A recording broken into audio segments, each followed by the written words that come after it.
Hello guys, welcome to Kalavathi వంటలు. ఈరోజు మన రెసిపీ వచ్చేసి క్యాప్సికమ్ టమాటో అండి. క్యాప్సికమ్ టమాటోని ఈజీగా అండ్ టేస్టీగా ఎలా ప్రిపేర్ చేసుకోవాలో చూసేద్దాం. ఈ విధంగా చేస్తే కర్రీ చాలా టేస్టీగా ఉంటుందండి. ఇప్పుడు తయారీ విధానం చూసేద్దాం. ముందుగా మనం స్టవ్ పై బాండి పెట్టేసుకొని కర్రీకి సరిపడా ఆయిల్ అయితే మనం పోసుకోవాలండి. ఆయిల్ హీట్ అయిన వరకు ఉంచుకోవాలి. ఆయిల్ హీట్ అయిన తర్వాత మనం అందులో కాస్తన్ని మెంతులు వేసుకోవాలి. మెంతులు చిటపటలాడిన తర్వాత ఓ టీ స్పూన్ ఆవాలు వేసుకోవాలి. ఆవాలు వేసుకొని టీ స్పూన్ జీలకర్ర వేసుకొని రెండు దోరగా వేగిన తర్వాత కట్ చేసి పక్కన పెట్టుకున్న క్యాప్సికమ్ని అయితే అందులో వేసేసుకోవాలి.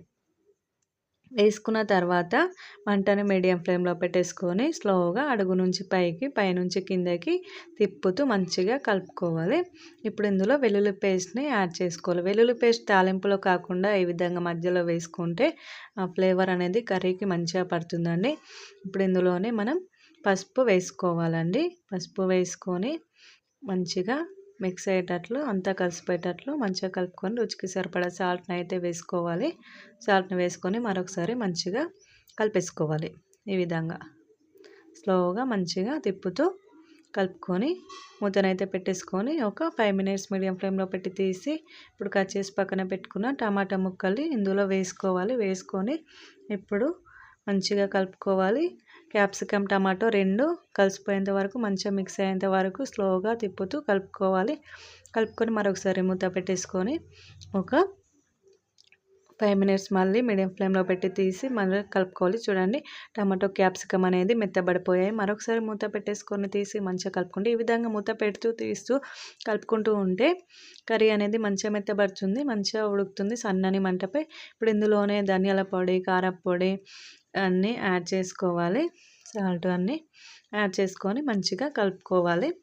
ఈ విధంగా కలిపేసుకొని ఇప్పుడు మూత పెట్టేసుకొని ఒక 5 మినిట్స్ మీడియం ఫ్లేమ్లో పెట్టి తీస్తే చూడండి ఎంత మంచిగా కుక్ అయిపోయిందో కర్రీ అనేది. ఇప్పుడు ఇందులో కాస్తన్ని వాటర్ని పోసుకోవాలి. మరీ ఎక్కువ వాటర్ పోసుకోకూడదు, కర్రీ అనేది టేస్ట్ రాదండి. కాస్తన్ని వాటర్ పోసుకోవాలి. కర్రీ ఉడికేటంతా పోసుకొని మంచిగా సన్నని మంటపై కర్రీని మంచిగా ఉడికించుకోవాలండి. మూత పెట్టేసుకొని ఒక 15 మినిట్స్ మీడియం ఫ్లేమ్లో పెట్టి తీస్తే చూడండి కర్రీ అనేది రెడీ అయిపోయింది. ఇప్పుడు మనం దీనిపై కొత్తిమీరని వేసుకోవాలి.